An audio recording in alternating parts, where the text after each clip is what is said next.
Yo, what's good with you? Back in black with another Enlisted video. If you guys are new to the channel and you love shooting games just like me, make sure you aim for that like button and shoot that subscribe button as well. It'll help you find better teammates and improve your skill-based matchmaking.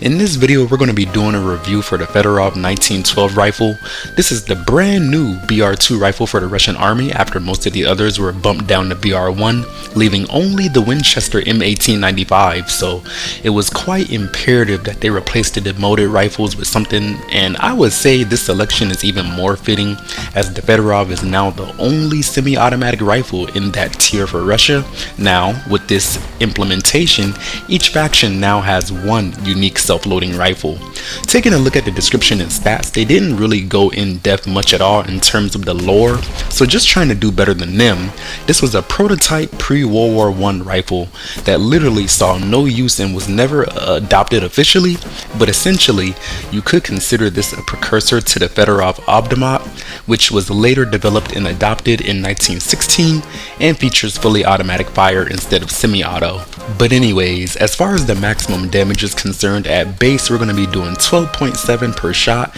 and even out to 100 meters you'll still be doing a damage of 10.4, which is great for a lot of one-hit downs and kills, and you'll definitely need that damage since we only have a magazine capacity of 5 rounds per reload.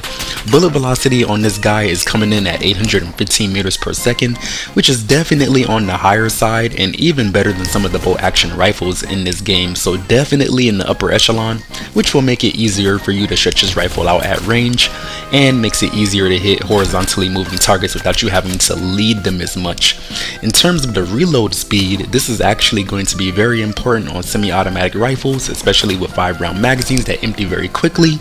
but this is going to clock in at 2.6 seconds, which is not too shabby in any regard if I do say so myself.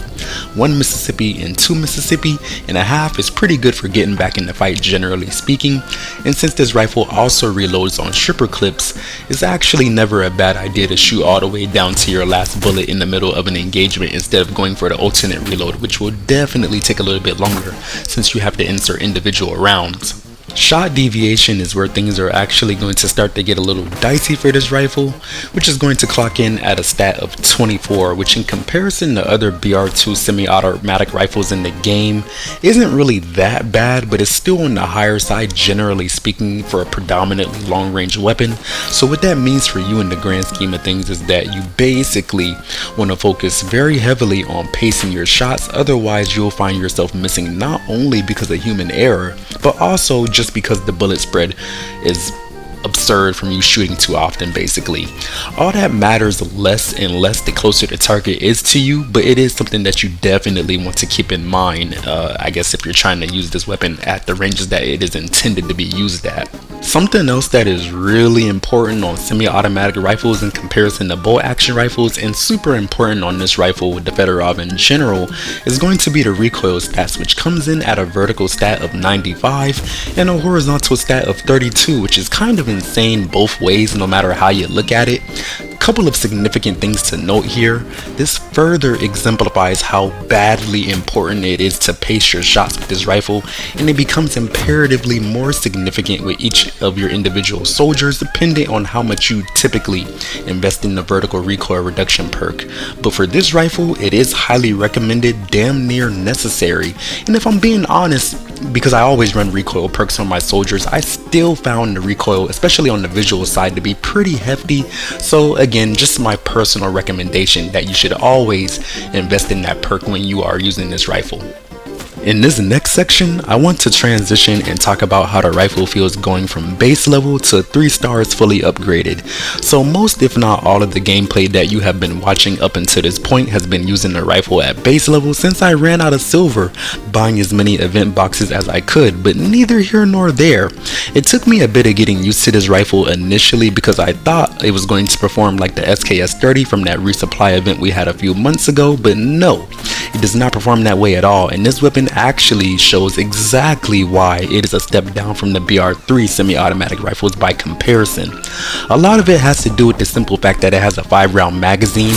But what most people really don't pay attention to is going to be the really bad shot deviation as well, which is going to lead directly into the 1-star upgrade, which is going to be a negative 15% reduction on our shot deviation. Once you have at least 1 star on this rifle, it basically allows you to shoot the weapon repeatedly with less of a penalty to your bullet spread, which in practice should allow you to more quickly dispatch entire squads, or at least 5 of them, with more ease without the game making you miss for shooting too eagerly. A very notable improvement indeed in my personal opinion. At 2 stars, you will also get a 10% boost to your rate of fire and a negative 15% bonus to your vertical and horizontal recoil. And to commentate on that, the rate of fire is already the highest in the tier, so I wouldn't necessarily say that's the most notable buff, but it's basically along the lines of the more the merrier type beat. And the godsend in this section for 2 stars is actually going to be in the recoil reduction, which once again makes follow-up shots in quick succession more viable, along with any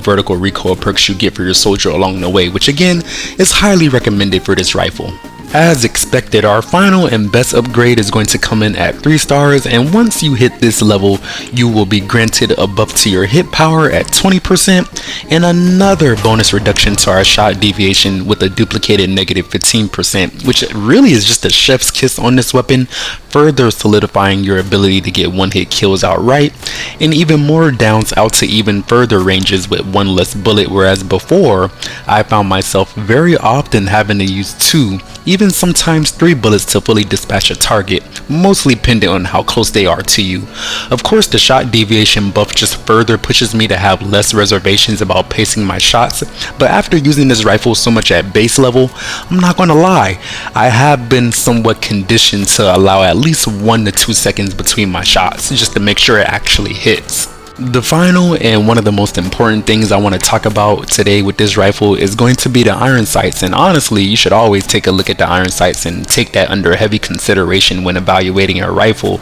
But on the Federov 1912 in particular, just looking at these iron sights is just another reason that I highly encourage you to pace your shots with this weapon, because I would say generally speaking these sights are pretty good out the medium range at the very most, but when I try to use it at extremely long ranges, that's where I noticed that I started to have a little bit more struggles, and very often I would have to really slow down my gameplay and opt to hold my breath for the extra zoom just to even guarantee a hit at long range. And that's cool on defense, but as I say very often, not so cool on offense. I try not to waste any of my very limited bullets per magazine, but it becomes even more annoying when they don't die outright in one shot,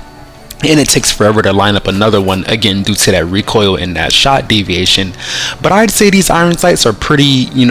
good generally speaking. I guess I could say they are above average, but I would not necessarily go out of my way to say that they are really good, especially with the increased difficulty and time of target acquisition at long range, if that makes any sense.